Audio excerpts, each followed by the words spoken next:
ភូមិត្រពាំងខ្មៅជាភូមិតូចមួយដែលស្ថិតនៅជាប់ព្រៃក្រាស់និងឆ្ងាយពីទីប្រជុំជនកាលពីមុនភូមិនេះធ្លាប់តែមានភាពអ៊ូអរពោពេញដោយសំណើចរបស់ក្មេងៗនិងជីវភាពរស់នៅយ៉ាងសាមញ្ញរបស់អ្នកភូមិប៉ុន្តែអ្វីៗបានផ្លាស់ប្ដូរយ៉ាងចម្លែកបន្ទាប់ពីមានហេតុការណ៍អាថ៌កំបាំងជាបន្តបន្ទាប់កើតឡើងចាប់តាំងពីថ្ងៃនោះមកគ្មាននរណាហ៊ានចូលទៅកាន់ភូមិត្រពាំងខ្មៅទៀតឡើយទោះជាយ៉ាងណាអ្នកធ្វើដំណើរមួយចំនួននៅតែអះអាងថានៅរៀងរាល់ពាក់កណ្ដាលអាធ្រាត្ររូបថតទាំងនោះជារូបរបស់យុវជនដែលបានបាត់ខ្លួននៅចុងជញ្ជាំងមានរូបថតមួយទៀតដែលទើបតែបង្ហាញខ្លួនថ្មីៗនៅក្រោមរូបថតនោះមានអក្សរសរសេរយ៉ាងច្បាស់ថាអ្នកបន្ទាប់កំពុងមកដល់មួយខែក្រោយមកក្រុមអ្នកស្វែងរកបានចូលទៅក្នុងភូមិដើម្បីស៊ើបអង្កេតពួកគេរកមិនឃើញអ្នកបាត់ខ្លួនណាម្នាក់ទេប៉ុន្តែនៅក្នុងផ្ទះចាស់មួយមានរូបថតថ្មីជាច្រើនបានលេចឡើងនៅលើជញ្ជាំងពេលពន្លឺព្រះអាទិត្យចាប់ផ្ដើមរះឡើងភូមិទាំងមូលបានត្រឡប់ទៅជាស្ងប់ស្ងាត់ដូចដើមប៉ុន្តែយុវជនភាគច្រើនបានបាត់ខ្លួនដោយគ្មានដានមានតែម្នាក់ប៉ុណ្ណោះដែលអាចរត់គេចចេញពីភូមិនោះបានទោះជាយ៉ាងណាគ្មាននរណាជឿរឿងដែលគាត់បានរៀបរាប់ឡើយមុនពេលស្លាប់នាងបានដាក់បណ្ដាសាថាភូមិនេះនឹងក្លាយជាភ្នូររបស់អ្នកដែលបានធ្វើបាបនាងនិងអ្នកណាក៏ដោយដែលចូលមករំខានវិញ្ញាណរបស់នាងក្រោយមកពួកគេបានដឹងពីអាថ៌កំបាំងដ៏សែនរន្ធត់របស់ភូមិនេះកាលពីជាច្រើនឆ្នាំមុនមានស្ត្រីម្នាក់ឈ្មោះនាងពៅត្រូវបានអ្នកភូមិចោទថាជាអាបធ្មប់ទោះគ្មានភ័ស្តុតាងក៏ដោយអ្នកភូមិបាននាំគ្នាសម្លាប់នាងនៅក្រោមដើមពោធិ៍កណ្ដាលប៉ុន្តែនាងមិនមែនមានតែម្នាក់ទេមានស្រមោលស្ត្រីជាច្រើនសិបនាក់ឈរព័ទ្ធជុំវិញពួកនាងទាំងអស់មានមុខដូចគ្នាភ្នែកខ្មៅទទេនិងស្នាមញញឹមដ៏គួរឲ្យខ្លាចភ្លាមនោះទ្វារផ្ទះបានបិទគប់ដោយខ្លួនឯងសំឡេងស្ត្រីម្នាក់បានបន្លឺឡើងពីភាពងងឹតថានាងមិនចង់នៅម្នាក់ឯងទៀតទេ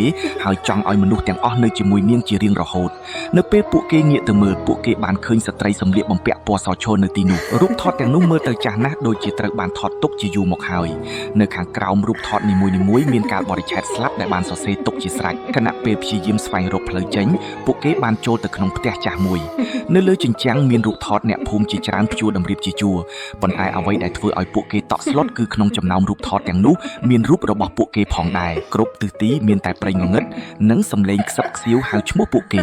សំឡេងទាំងនោះកាន់តែច្រើនឡើងរហូតដូចជាមានមនុស្សរាប់រយនាក់កំពុងនិយាយជាមួយគ្នាក្នុងពេលតែមួយភាពភ័យខ្លាចបានគ្របដណ្ដប់លើអ្នកនៅសល់ពួកគេចង់រត់ចេញពីភូមិប៉ុន្តែអ្វីដែលគួរឲ្យរន្ធត់គឺផ្លូវដែលពួកគេបានចូលមកកាលពីថ្ងៃត្រូវបានបាត់ទៅហើយម្នាក់ក្នុងចំណោមពួកគេបានភ្លេចការព្រមាននៅលើជញ្ជាំងហើយឆ្លើយតបសំឡេងនោះភ្លាម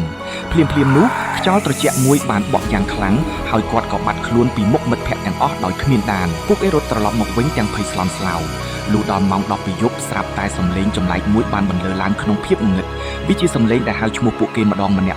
់សំឡេងនោះស្ដាប់ទៅដូចជាសាច់ញាតិឬមនុស្សដែលពួកគេស្គាល់ច្បាស់ទិដ្ឋភាពដែលពួកគេបានឃើញធ្វើឲ្យឈាមក្នុងខ្លួនស្ទើរតែកកមុខរបស់នាងស្លេកស្លាំងភ្នែកខ្មៅទទេនិងមានស្នាមញញឹមវែងរហូតដល់ជិតត្រចៀកនៅខាងមុខផ្ទះចាស់មួយពួកគេបានឃើញស្ត្រីស្លៀកសម្លៀកបំពាក់ពណ៌ស្អអង្គុយបែរខ្នងសក់វែងរបស់នាងធ្លាក់គ្របពេញខ្នងខណៈសំឡេងយំនៅតែបន្តឮ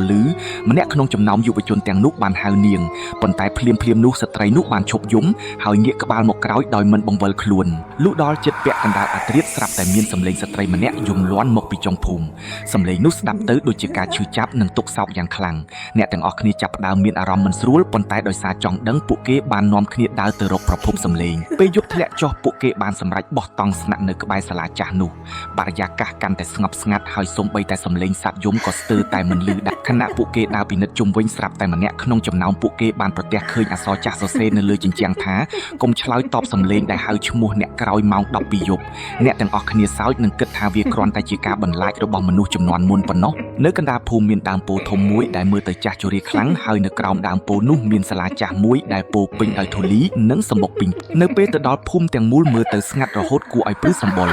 ផ្ទះឈើជាច្រើនបានបាក់បែកស្មៅដុះគ្របដណ្ដប់ផ្លូវហើយខ្យល់ត្រជាក់បក់កាត់តាមចន្លោះជញ្ជាំងចាស់បង្កើតសំឡេងដូចជាមនុស្សកំពុងដកដង្ហើមក្រោយពេលភូមិនេះក្លាយជាទីកន្លែងដែលគ្មានអ្នកណាហ៊ានចូលទៅជិតមានយុវជន 5 នាក់ដែលចូលចិត្តផ្សងព្រេងនិងស្វែងរករឿងអាថ៌កំបាំងបានសម្រេចធ្វើដំណើរទៅទីនោះពួកគេចង់ដឹងថាតើរឿងរ៉ាវខ្មោចដែលមនុស្សនិយាយតគ្នាជាការពិតឬគ្រាន់តែជាពាក្យចចាមអារាមប៉ុណ្ណោះមនុស្សម្នាក់ចាប់ផ្ដើមបាត់ខ្លួនដោយគ្មានដានខណៈអ្នកខ្លះអះអាងថាបានឮសំឡេងស្ត្រីម្នាក់យំនៅពាក់កណ្ដាលអាធ្រាត្រនិងបានឃើញស្រមោលខ្មៅដើរលងតាមផ្លូវភូមិដោយសារភាពភ័យខ្លាចអ្នកភូមិទាំងអស់បានចាកចេញពីទីនោះរហូតដល់ភូមិនេះត្រូវបានទុកចោលអស់រយៈពេល 2 ឆ្នាំពេញ